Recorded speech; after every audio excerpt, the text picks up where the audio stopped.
Diz a palavra do Senhor, Êxodo capítulo 20. Então falou Deus todas estas palavras, dizendo: Eu sou o Senhor teu Deus, que te tirei da terra do Egito, da casa da servidão. Não terás outros deuses diante de mim. Não farás para ti imagem de escultura, nem alguma semelhança do que há em cima nos céus, nem embaixo na terra, nem nas águas debaixo da terra. Não te encurvarás a elas, nem as servirás, porque eu, Senhor teu Deus, sou Deus zeloso, que visito a iniquidade dos pais nos filhos, até a terceira e quarta geração daqueles que me odeiam. E faço misericórdia a milhares dos que me amam e aos que guardam os meus mandamentos. Não tomarás o nome do Senhor teu Deus em vão, porque o Senhor não terá por inocente o que tomar o seu nome em vão. Lembra-te do dia do sábado para o santificar. 6 dias trabalharás e farás toda a tua obra, mas o 7º dia é o sábado do Senhor teu Deus. Não farás nenhuma obra, nem tu, nem teu filho, nem tua filha, nem o teu servo, nem a tua serva, nem o teu animal, nem o teu estrangeiro que está dentro das tuas portas. Porque em 6 dias fez o Senhor os céus e a terra e o mar e tudo o que neles há, e ao 7º dia descansou. Portanto, abençoou o Senhor o dia do sábado e o santificou. Honra a teu pai e a tua mãe, para que se prolongue os teus dias na terra que o Senhor teu Deus te dá. Não matarás, não adulterarás, não furtarás, não dirás falso testemunho contra o teu próximo. Não cobiçarás a casa do teu próximo, não cobiçarás a mulher do teu próximo, nem o seu servo, nem a sua serva, nem o seu boi, nem o seu jumento, nem coisa alguma do teu próximo. Amém. Vamos orar, meus irmãos. Senhor, pedimos a sua bênção. Nós estamos nessa jornada, Senhor, de estudar os 10 mandamentos, as 10 palavras. Senhor, nos abençoe, nós pedimos. Perdoa qualquer pecado que houver na nossa alma nesse momento, pelo sangue do seu Filho Jesus. E nesse estudo, Senhor, e não só nesse estudo, mas toda essa série, pedimos, nos acompanhe, nos instrua pelo Espírito Santo, para que nós possamos realmente entender, Senhor, a sua vontade para a nossa vida e abrir o nosso coração para ela. E esses estudos sejam um início para que nós nos aprofundemos cada vez mais na santa vontade do Senhor, para a sua glória, para o nosso bem, em nome de Jesus, e daqueles que estiverem em volta de nós, em Jesus. Amém e amém. Pode sentar, meus irmãos. Pode sentar. Eu queria destacar um trecho que nós, na bênção do Senhor, se Deus assim permitir, nós vamos estar estudando nesta mensagem desta manhã. O versículo 5, ele diz assim: não te encurvarás a elas, nem os servirás. E aí eu destaco essa parte agora, que diz assim: porque eu, o Senhor, sou Deus, sou teu Deus, sou Deus zeloso, que visita a iniquidade dos pais, nos filhos, até a terceira e quarta geração daqueles que me odeiam. E o versículo 6 também: e faço misericórdia a milhares dos que me amam e aos que guardam os meus mandamentos. Então nós temos aqui, meus irmãos, 3 coisas que são as razões anexas ao mandamento que Deus diz: façam isso, e Ele dá esta razão aqui. Ele diz: porque eu, o Senhor teu Deus, primeira coisa. Segunda coisa, sou Deus zeloso. E a terceira coisa, que visito a iniquidade dos pais. E versículo 6, faço misericórdia a milhares. Então nós temos, irmãos, aqui essas razões anexas. É isso que nós vamos estudar hoje, com a graça de Deus. Não sei se vou conseguir completar hoje a questão dessas razões anexas. Acho muito difícil. Então nós vamos estudar hoje, vamos estudar ainda domingo que vem, e talvez até mais um domingo, não sei, né? Vamos ver. Mas é um assunto extremamente importante, irmãos, dentro dessa série e dentro deste estudo do segundo mandamento, né? Nós estamos vendo aqui, vocês que têm aí o catecismo, segure na sua mão ou no celular, né, como for. Eu tenho ainda 2 aqui, se alguém quiser, pode pegar aqui. Uma coisa que eu tenho dito para vocês, né? O primeiro mandamento, ele trata, meus irmãos, de que nós devemos adorar a Deus somente, não ter outro Deus. O segundo mandamento, ele fala da forma que nós devemos adorar a Deus. Então nós temos 2 coisas aqui em relação ao culto, né? Primeiro, o objeto do nosso culto. Quando a gente fala assim, objeto do nosso culto, nós estamos nos referindo a quem nós estamos adorando. E nós temos que adorar somente ao Senhor, somente a Deus. O primeiro mandamento é: não terás outros deuses diante de mim. Então o primeiro mandamento, ele toca no cerne da questão, que é a idolatria. Então, deixem os deuses, porque é isso que os homens fazem desde Adão para cá. Eles deixaram de adorar o Senhor e passaram a adorar ídolos. Então Deus diz: deixem os deuses e adorem somente a mim, né? Esse é o primeiro mandamento. O segundo mandamento, ele continua ligado a esse, só que ele vai falar da forma, da expressão da minha adoração, que também é muito importante, porque existem pessoas que dizem assim: contanto que eu adore a Deus, tá certo. Mas não é assim. A forma de adoração, ela também é prescrita. Então, quando nós nos reunimos para adorar o Senhor, o nosso culto público especialmente, é disso que se trata aqui. Esse culto, ele não deve ser feito com imagens de escultura, porque as imagens, vocês lembram que nós falamos lá no início, elas limitam a Deus. Deus é espírito, eterno, infinito, e uma imagem jamais poderá representar a Deus. Mas isso também não diz respeito somente à questão das imagens, mas a toda a prática do culto, a toda a forma de cultuar ao Senhor. Essa forma, ela era muito bem expressa, detalhada no Antigo Testamento. O povo tinha que fazer exatamente como Deus ordenava lá. Ela era muito complexa, muito até difícil de praticar, porque naquela época o Senhor Jesus não tinha vindo ainda, então estava tudo sendo tipificado naquelas formas de culto. Mas depois que Jesus veio, não ficou liberado não, como se cada um pudesse cultuar como quisesse, né? Ficou, vamos dizer assim, o culto ele é simples e mais glorioso agora, mas ele tem a sua forma específica, e é isso que nós passamos aqui estudando várias semanas.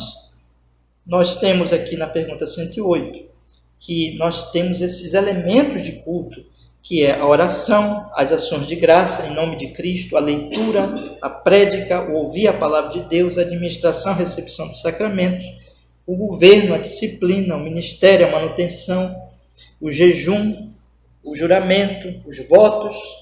Esses são elementos, a maioria aqui ordinários, outros extraordinários, mas são elementos prescritos pelo Senhor, e a igreja deve realizar esses elementos e não sair inventando. Esse culto ele deve ser recebido, observado, guardado, puro e inalterado. E este culto também, ele deve nos levar a desaprovar, a detestar, a nos opor, segundo a nossa posição e vocação, a todo falso culto e removê-lo também, segundo a nossa vocação e posição, todo esse falso culto e todos os símbolos de idolatria. Então, este é um mandamento. Assim que o Catecismo Maior interpreta muito bem o segundo mandamento sobre os deveres do segundo mandamento. As proibições do segundo mandamento, elas estão ligadas a esses deveres e nós não devemos jamais estabelecer, aconselhar, mandar, usar e aprovar de qualquer maneira, qualquer culto religioso não instituído por Deus. Nós não podemos fazer isso. Não devemos, então, fazer imagens de qualquer pessoa da Trindade Santíssima. Nós não devemos também seguir superstições, cultos imaginários. Não podemos corromper o culto, não devemos acrescentar ou tirar nada dele, não devemos inventar e adotar coisas por nós, e nem dar desculpa de que é tradição ou boa intenção, porque nada disso torna o culto falso o verdadeiro culto. O que é falso, mesmo que seja antigo. Nós não devemos nos alinhar e nem aceitar esse tipo de coisa, nem aprovar e nem instituir isso, por qualquer pretexto.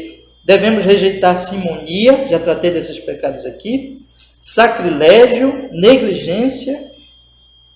Nós devemos levar o culto a Deus a sério, não devemos negligenciá-lo, não devemos desprezá-lo, não devemos tentar impedi-lo e nos opor a ele e às suas ordenanças. Nós devemos, então, esses são os pecados proibidos em relação ao culto. E semana passada, com a graça de Deus, nós fizemos já 12 estudos só sobre o segundo mandamento. Esse já é o 13º estudo.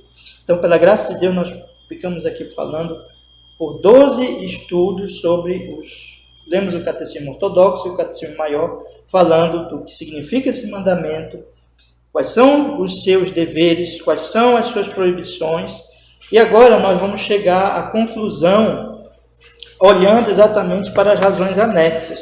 Os irmãos têm aí na sua folha, eu convido vocês agora, por favor, a lerem comigo, a pergunta 110, que diz assim: quais são as razões anexas ao segundo mandamento para lhe dar maior força?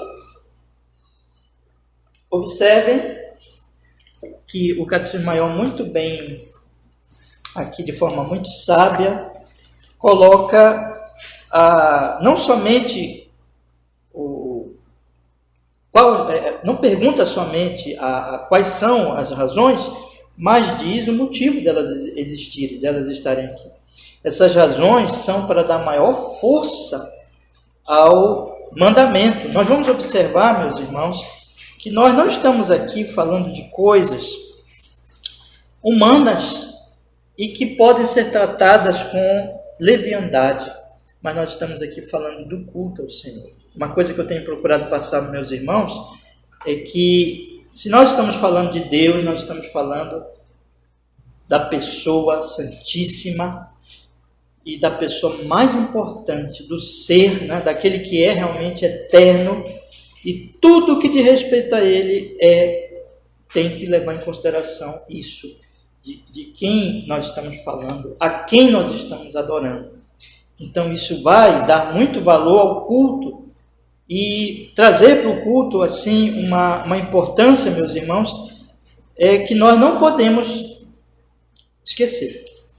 E que esquecermos isso, e é disso que eu quero tratar hoje, mas como eu disse, eu acho difícil eu acabar o estudo desse ponto hoje, mas tratar hoje, na semana que vem, talvez mais um domingo, que não é só importante para nós, mas é importante para as pessoas que estão em volta de nós, especialmente para os filhos, né? as próximas gerações. Então, é disso que a Bíblia vai falar aqui. A Bíblia vai falar sobre a consequência do pecado dos pais sobre os filhos. E também a consequência da obediência dos pais sobre os filhos. São duas coisas assim muito bem claras aqui nas Sagradas Escrituras, que fazem parte das razões anexas, né? Mas vamos então começar a estudar isso aqui. Leia comigo, por favor, esse ponto aqui, a resposta. As razões anexas para o segundo mandamento, para lhes dar força contida nessas palavras, porque eu sou o Senhor teu Deus, o Deus forte e zeloso, que vinga a iniquidade dos pais nos filhos até a 3ª e 4ª geração, daqueles que me aborrecem, e que usa de misericórdia até 1000 gerações com aqueles que me amam e que me amam e que guardam os meus preceitos. São, aí ele explica, né? Além da soberania de Deus sobre nós e seu direito de propriedade em nós, o seu zelo fervoroso pelo seu culto e indignação vingadora contra todo culto falso, considerando uma apostasia religiosa, tendo por inimigos os violadores desse mandamento e ameaçando puni-los até diversas gerações, e tendo por amigos os que guardam seus mandamentos, prometendo-lhes a misericórdia até muitas gerações. Então nós temos três coisas aqui, como eu falei, destaquei já quando eu li os versículos com vocês. Nós temos primeiro, o direito de Deus sobre nós, ele é Deus. Segundo, o seu zelo pelo seu culto. E ligado ao seu zelo, a ação de Deus, a sua punição, que vai atingir gerações posteriores, e a sua misericórdia. Grande misericórdia, que também atingirá gerações posteriores. Vamos então por parte, meus irmãos. Vamos falar primeiro. Tem três coisas para falar aqui. São três, na verdade, são duas razões anexas, né? Mas a segunda, ela se liga a essa terceira. E eu prefiro assim, podemos dizer três razões anexas, ou podemos dizer duas razões anexas, né? Vamos tratar delas então. Primeiro, Deus é Deus. Deus é o Senhor. Se nós formos observar, no versículo 5 do capítulo 20 de Êxodo, diz assim: não te encurvarás a elas, nem as servirás, porque eu, o Senhor teu Deus. Aqui é a primeira coisa que Deus destaca. Ele não diz assim simplesmente, porque eu sou Deus zeloso. Antes dele dizer, porque eu, tem uma vírgula, tem duas vírgulas, né, que separam, que destacam uma afirmação de Deus aqui sobre a nossa relação com Ele, quando Ele diz assim: o Senhor teu Deus, teu Deus. Então, a primeira razão é essa, é que Ele é o nosso Deus, é que Ele é Deus. Quando a Bíblia fala Deus, a Bíblia fala em conexão com as obras de Deus. E nós temos três obras de Deus, que são somente dele, só ele que faz isso, ninguém mais faz isso, ninguém pode fazer isso. Primeira obra, a obra da criação. Segunda obra, a obra da, quem sabe? Providência. E a terceira obra, a obra da salvação ou da redenção. Então nós temos essas três grandes obras de Deus.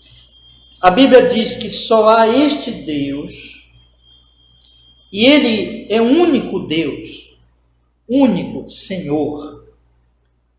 A doutrina da Trindade, né? Está expressa por todas as Sagradas Escrituras, diz que há um Deus que subsiste em três pessoas.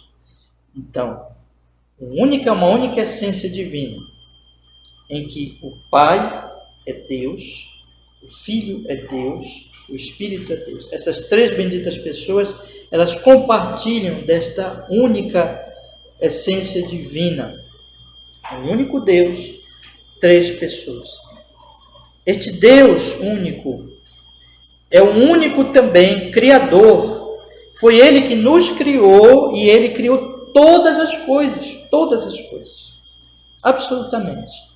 Esse Deus também é o único eterno, no sentido de que Ele não tem início, não tem fim. E de que Ele não foi gerado, no sentido de que, como nós temos início e nós temos fim, e nós fomos gerados. Nós tivemos alguém que nos deu vida. A nossa vida depende deste alguém. Então, Deus não é assim. Deus é eterno. Este Deus é o único Criador. Só Ele criou todas as coisas. E a Bíblia diz que não havia nada antes da criação, só havia ele, só havia essas três benditas pessoas, Pai, Filho e Espírito Santo. Lá logo no início do Gênesis, nós vemos o Pai, a presença de Deus ali, o Pai.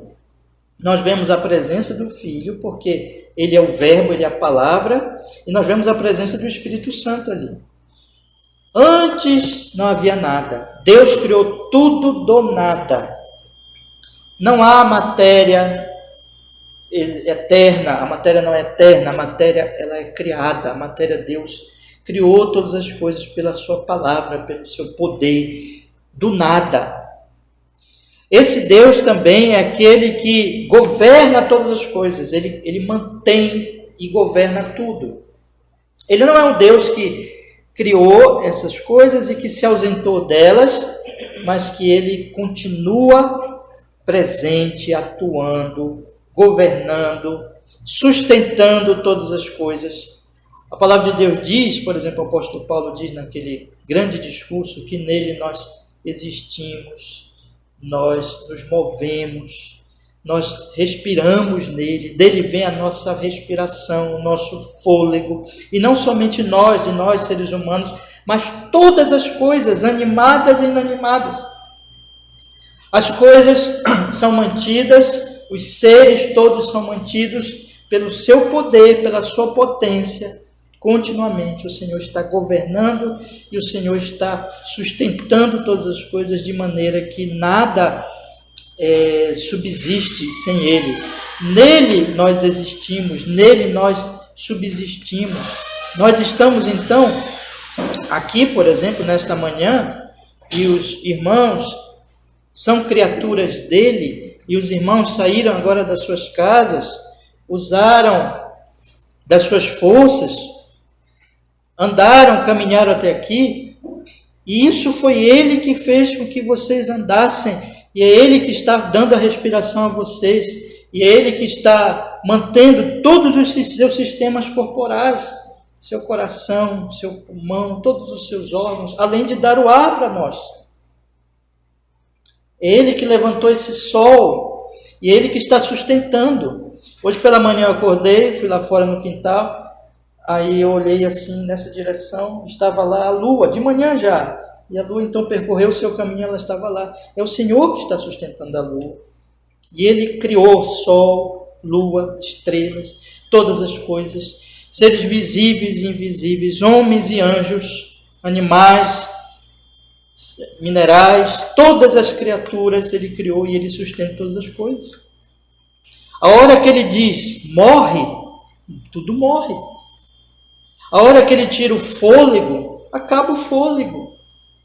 O salmista diz que os nossos dias estão escritos, cada dia, e se cumpre o seu decreto. Ele é absolutamente soberano, Senhor. Não podemos dar um passo sem Ele, não podemos caminhar sem Ele, não podemos ter um pensamento mínimo, mais simples, sem Ele. Antes da nossa palavra chegar à nossa boca, Ele já sabe o que nós vamos falar.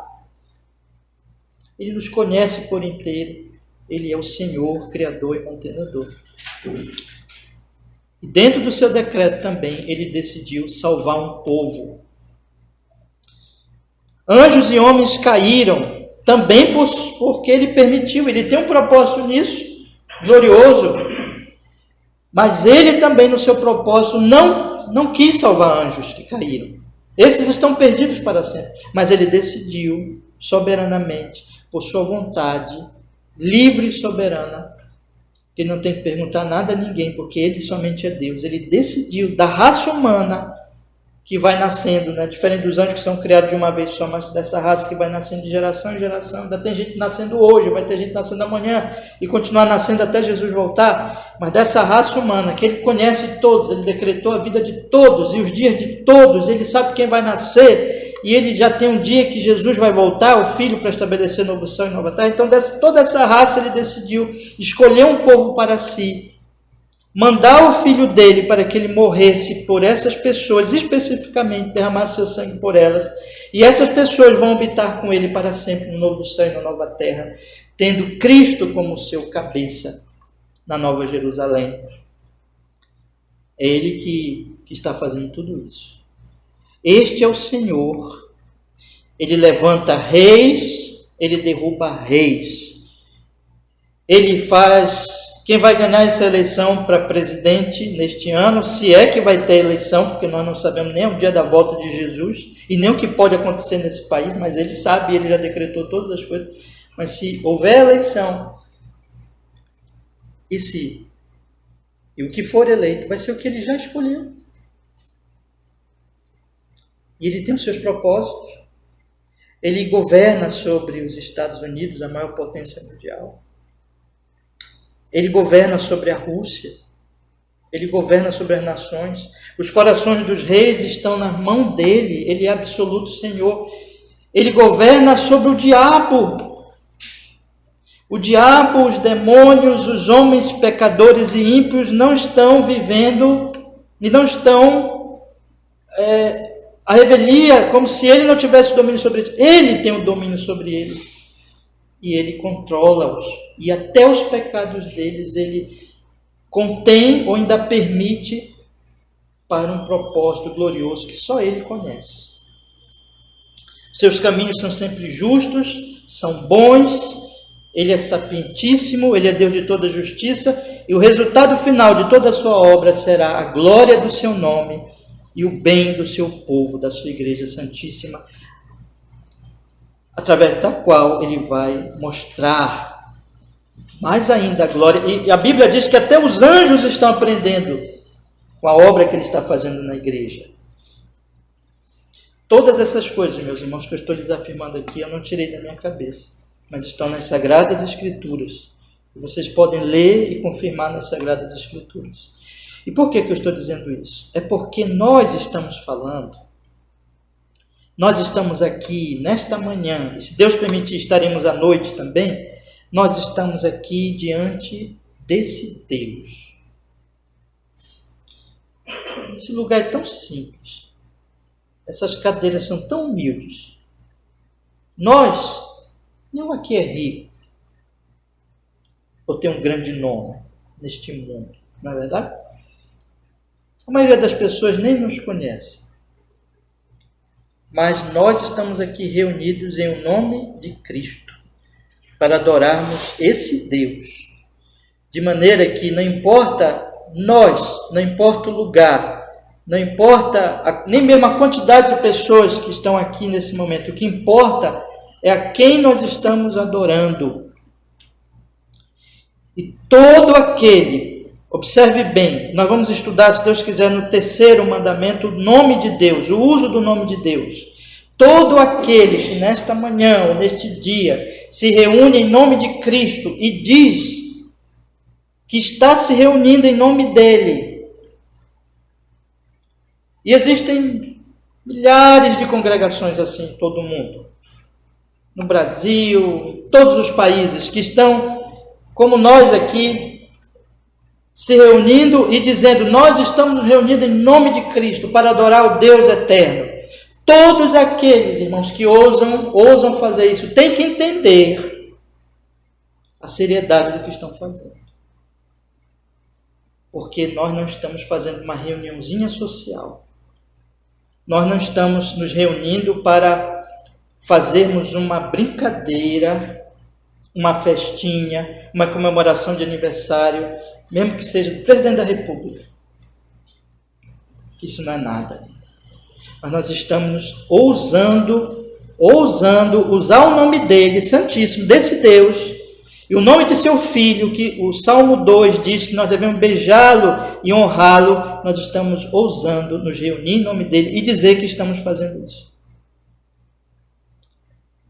Se nós estamos ousando fazer isso, se nós estamos fazendo isso, nós temos que levar em consideração a seriedade disso, de que este Deus é este Deus que eu estou lhes falando aqui. O Criador, o Provedor, o Redentor, o único Senhor, o único Eterno. E que nós precisamos nos reunir em nome dEle, para adorar realmente a Ele, se nós estamos dizendo que é isso que estamos fazendo.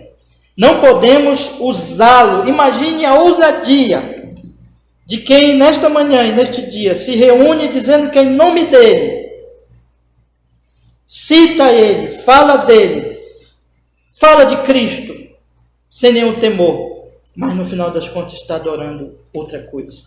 Que terrível e que juízo terrível cairá sobre um povo ou sobre alguém que ousar fazer isso. O primeiro mandamento diz que nós temos que adorar somente a Ele. Não terás outros deuses diante de mim. Mas existem muitas e muitas congregações nesta manhã que estão se reunindo dizendo que vão adorar Ele, mas vão adorar um ídolo. E mais, irmãos, muitas e muitas congregações vão se reunir não somente para adorar um ídolo, dizendo que vão adorar Ele, mas usando o nome dele para adorar esse ídolo e se expressando não conforme ele ordena na sua palavra, não conforme os elementos do culto que ele ordena, mas de acordo com a sua própria concupiscência, com o seu próprio desejo carnal, com o seu próprio egoísmo, para agradar aos seus ídolos fabricados por eles mesmos e dizendo que isso é para Deus, e dizendo que isso é para Cristo, e dizendo que estão honrando a Deus ao fazer tais coisas. Irmãos, isso é muito sério. As pessoas não estão conseguindo avaliar a seriedade do que elas estão fazendo. E aí, essas razões anexas aqui estão tratando disso. Essas razões anexas estão dizendo, não façam isso. Não ousem usar o nome de Deus em vão. Nós vamos estudar isso principalmente no terceiro mandamento. Não ousem adorar ídolos em nome dele. Não ousem adorá-lo a ídolos em nome dele e fazer um culto de acordo com a cabeça de vocês, com as concupiscências de vocês, com os desejos de vocês. Não façam isso. Porque eu vingarei este culto. Eu trarei meu juízo sobre essas coisas. O Senhor está dizendo isso aqui, irmãos.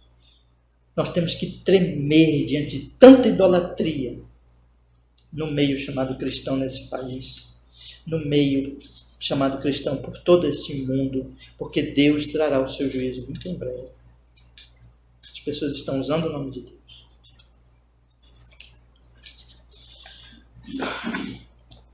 E nenhum grupo está isento desse risco, mesmo reformados. Por isso nós temos que tomar muito cuidado quando nós ousamos nos reunir em nome dele e tratar dessas coisas. A primeira coisa, então, a primeira razão anexa é: eu sou teu Deus, eu sou teu dono, eu sou teu Criador, único Deus, eu sou o que te criei, eu sou o que te mantenho, eu sou o que te salvo. Portanto, não ouse vir me adorar conforme a sua mente, conforme o seu coração, conforme os seus desejos. Não façam isso. Mas procurem adorar somente a mim, primeiro mandamento. E procurem me adorar de acordo com o que eu mando, não fazendo imagem de escultura, segundo mandamento. Adorem somente a mim. Se vocês entendem que eu sou Deus Criador, sou Deus Provedor, sou Deus Redentor de vocês. Se vocês dizem que creem no meu Filho, é isso que ele está dizendo para nós por todas as Escrituras. Se vocês confessam o meu nome, se vocês confessam o nome de meu Filho, não ousem se reunir como se isso não fosse verdade, negando essa confissão. Porque se eu sou Deus, é isso que o Senhor está dizendo aqui, meus irmãos, nesta razão anexa ao segundo mandamento. Se eu sou Deus, então vocês têm que me adorar conforme eu determino. Não façam imagem de escultura. Não façam nenhum culto que eu não ordenei. Não ousem pôr elementos no meu culto que eu não determinei.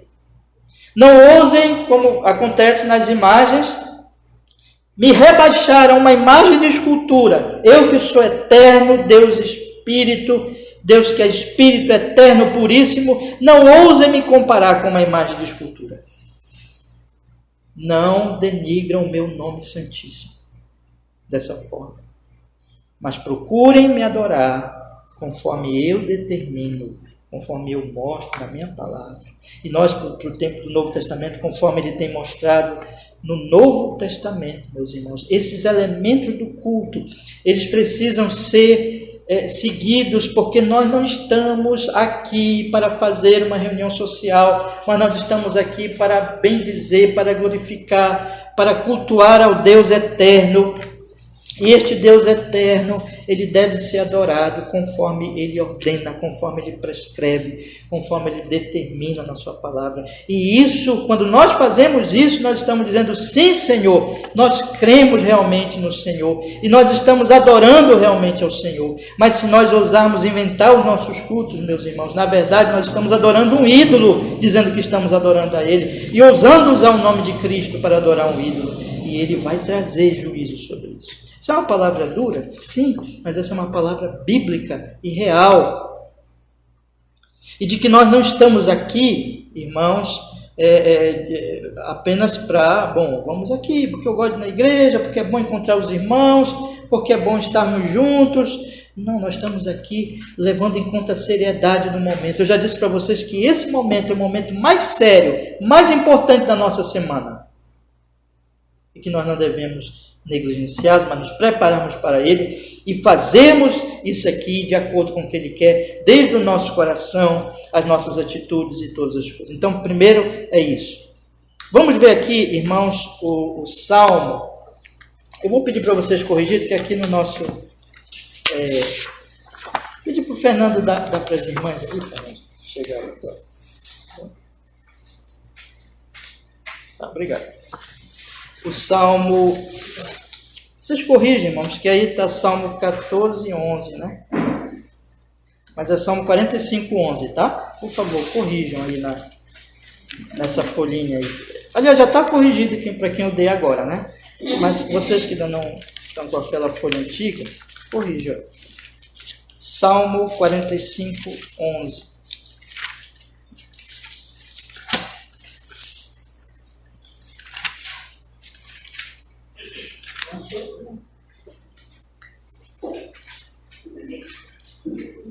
Salmo 45, 11.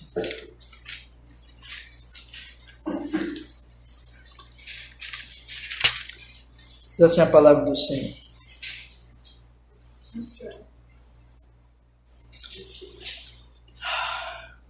Então o rei se afeiçoará da tua formosura, pois ele é o teu Senhor. Adora-o. Observe o que você está observando aí. É semelhante ao Êxodo 20, versículo 5. Porque diz assim: então o rei se afeiçoará da tua formosura, pois ele é o teu Senhor. Adora-o. Ele é o teu Senhor. Adora-o. É verdade isso? Ele é o teu Senhor? Se isso é verdade, adora-o. Não adore ídolos, adora-o. E adora-o também conforme ele ordena na sua palavra. Vamos passar para a segunda razão anexa, meus irmãos. Temos aqui algumas. Já falei da primeira, que ele é o Deus, o Senhor. Vamos falar da segunda agora. Na pergunta 110, tá bom? Que eu estou lendo, já finalizando aqui. Ele diz assim, o Catecismo Maior: além da soberania de Deus sobre nós e o seu direito de propriedade em nós. O Senhor Deus, Ele é aquele Deus que, como Criador, Provedor e Redentor, Ele é Deus, que deve ser adorado, Ele tem direito de determinar o culto dEle. Então esse é o ponto, e Ele não é um brinquedo nosso. Agora, a próxima razão é o seu zelo fervoroso pelo seu culto e indignação vingadora contra todo culto falso. Vamos olhar novamente para Êxodo capítulo 20, versículo 5, meus irmãos. Vamos voltar lá para o mandamento propriamente, né? Êxodo capítulo 20, versículo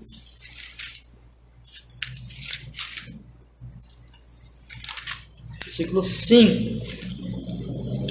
Diz assim a palavra: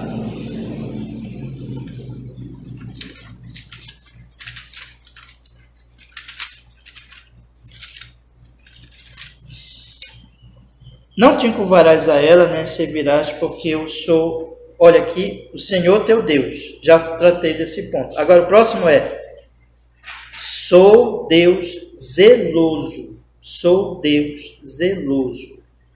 Aqui nós temos, então, o zelo de Deus. O zelo de Deus. Vamos olhar para Apocalipse, capítulo 15, versículos 3 e 4. Apocalipse, capítulo 15, versículo 3 e 4.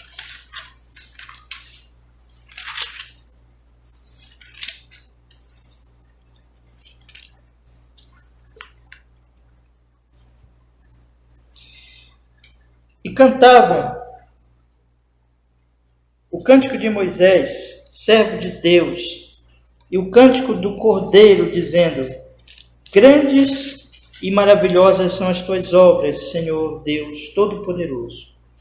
Justos e verdadeiros são os teus caminhos, ó Rei dos santos.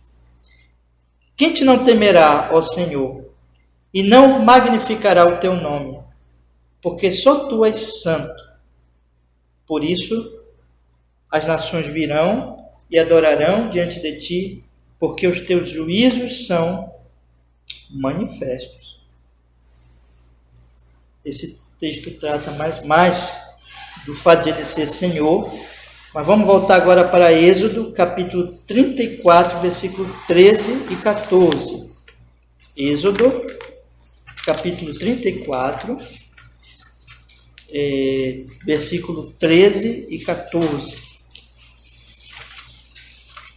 Êxodo capítulo 34, versículo 13 e 14, que diz assim: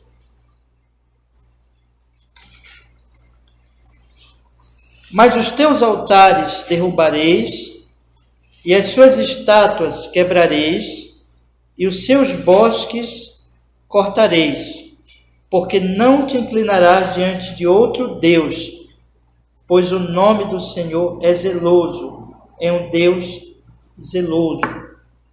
Então veja, irmãos, nós temos aqui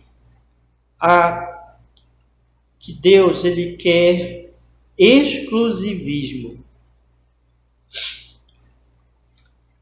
Ele não aceita compartilhar a adoração dele com outro Deus, tá? E é isso que diz respeito ao zelo de Deus. Eu quero explicar as coisas da seguinte maneira, irmãos. Mas antes, observe, aqui nós temos: não te inclinarás diante de outro Deus, pois o nome do Senhor é zeloso e um Deus zeloso.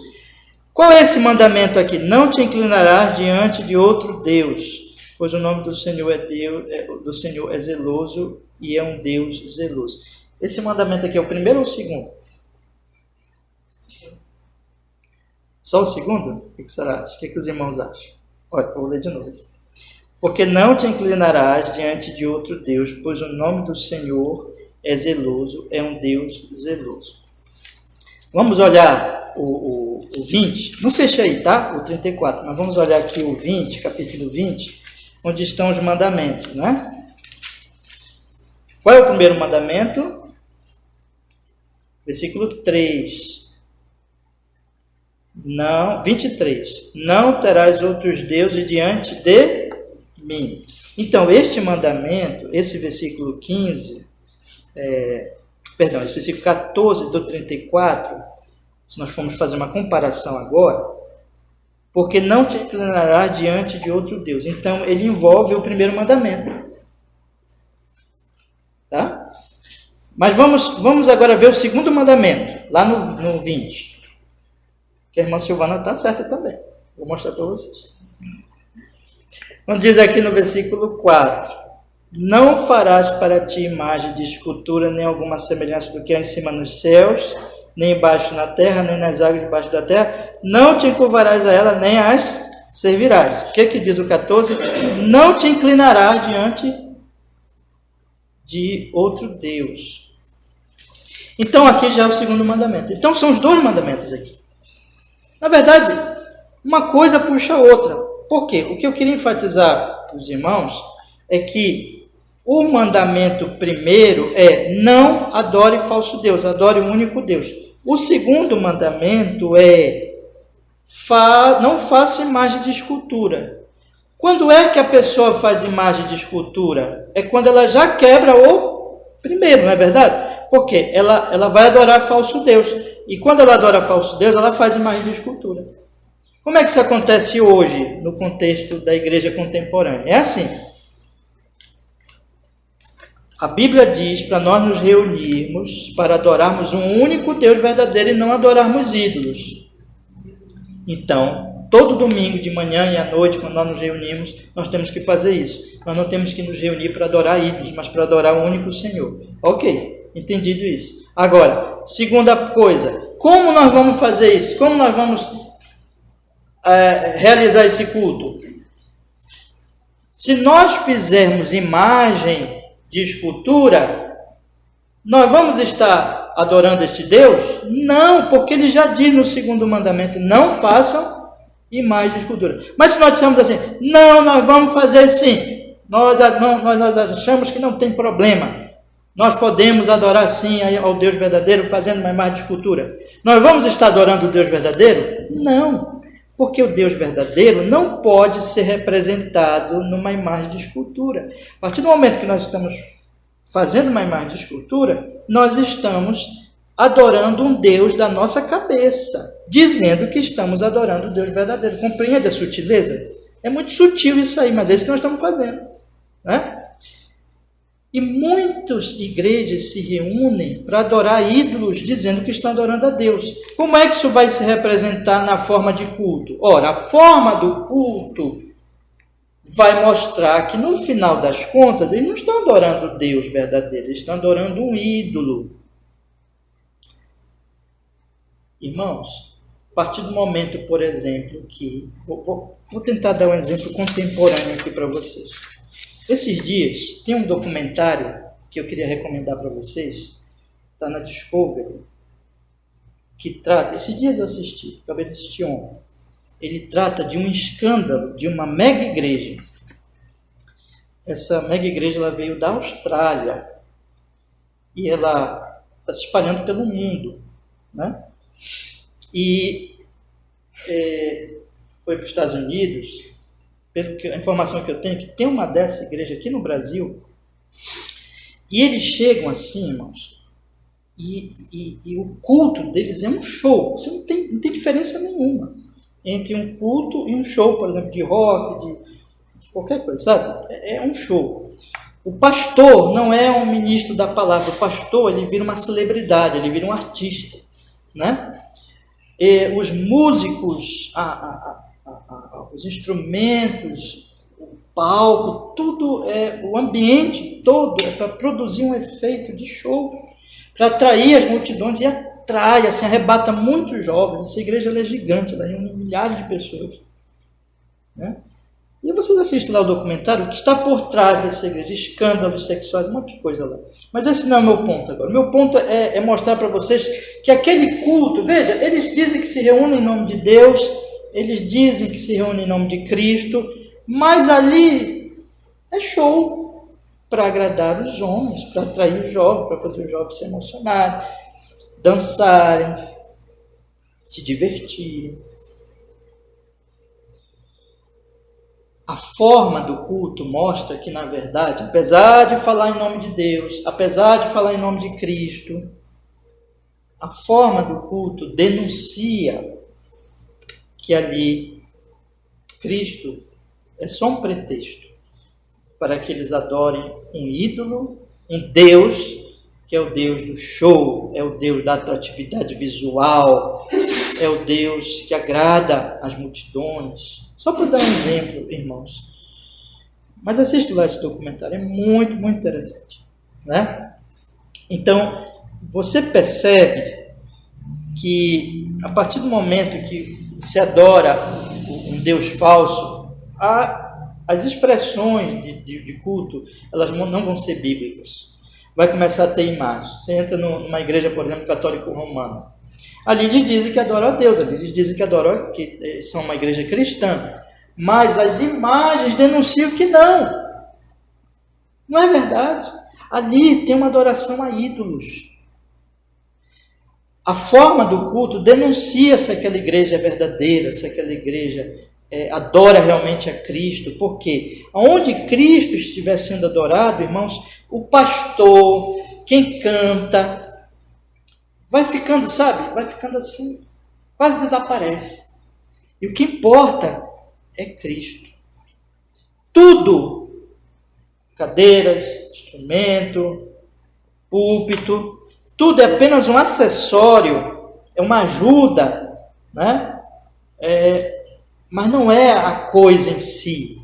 Tudo isso desaparece, porque o que importa é que Cristo está falando pela pregação simples, que os hinos são cantados para Ele, que as orações são feitas em nome dEle, e o coração do povo está se voltando para Deus. Então isso tende ao quê? A que as expressões do culto se tornem simples, se tornem sem adereços, não são chamativas, se torne irrelevante se você está debaixo de um telhado ou de uma árvore.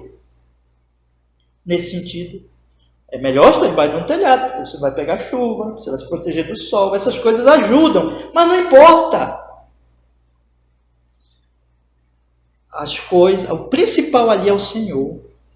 É claro que, está acabando já meu tempo, vou falar só mais um pouquinho e a gente para aqui e continua semana que vem. É claro que essas coisas, elas vão ajudar, mas a essência é Deus, é a adoração a Deus, é o Senhor. Diferente desta mega igreja, por exemplo, que nós dizemos mesmo, afirmamos, sem vacilar, que é uma falsa igreja, né? E que está enganando muitas pessoas, como muitas e muitos cultos que existem nos nossos dias, irmãos. Mas o meu ponto, eu vou falar aqui, vou parar, nós vamos continuar semana que vem, é que o Senhor está dizendo aqui. Isso é adultério. Vou abrir aqui, a semana que vem eu continuo desse ponto. Isso é adultério. Isso é prostituição. Pastor, o que o senhor está querendo dizer com isso? Eu quero dizer o seguinte. Na Bíblia, a relação entre Cristo, entre Deus e o seu povo, é comparada com um casamento. Tá? Então, Deus se casa com o seu povo. Ele entra numa aliança com o seu povo. E é uma aliança, então, que é ilustrada com marido e mulher. Quais são os pecados que envolvem a questão da relação entre um homem e uma mulher? Ou é o pecado, se envolver pessoas casadas, é o pecado do adultério, a traição. Se envolver pessoas solteiras, é o pecado da fornicação. Podemos também colocar assim, de uma maneira mais geral, chamar de forma mais geral, prostituição. Mas é melhor usar o termo mais correto, fornicação. Então, é a sexualidade fora do casamento, seja de uma forma ou outra, fora da aliança, né? Então, dois jovens não são casados, se praticarem sexo, estão fornicando, porque não estão em aliança. E a sexualidade é dentro da aliança, porque envolve a intimidade muito grande, que só deve existir no casal. Se um homem casado se envolve com uma mulher solteira, ele é casado e ele se envolve sexualmente, ele está traindo, é adultério. Está traindo a sua esposa. Aquela relação não está dentro do vínculo matrimonial e é uma traição. Então, quando o povo de Deus, eles são um povo da aliança, né? Quando o povo de Deus no Antigo Testamento, ele abandonava o Senhor, ele adorava deuses estranhos, ou ele começava a adorar o Senhor, como isso aconteceu lá com o caso do bezerro de ouro, lembra? Já expliquei isso aqui para vocês. O povo queria adorar a Deus que tirou eles do Egito, mas através de um bezerro de ouro. Então, quando o povo explicitamente diz, não queremos mais Javé, e vão e adoram outro Deus estranho, ou quando o povo diz, não, nós vamos adorar Javé, mas nós vamos adorá-lo conforme a nossa mente, isso aí Deus chama de adultério, de traição, de quebra da aliança, de não respeitar a aliança com Deus. Porque em ambas as situações, na verdade, o povo está adorando um ídolo. E isso, irmãos, isso desperta o zelo do Senhor, como despertaria o zelo do marido.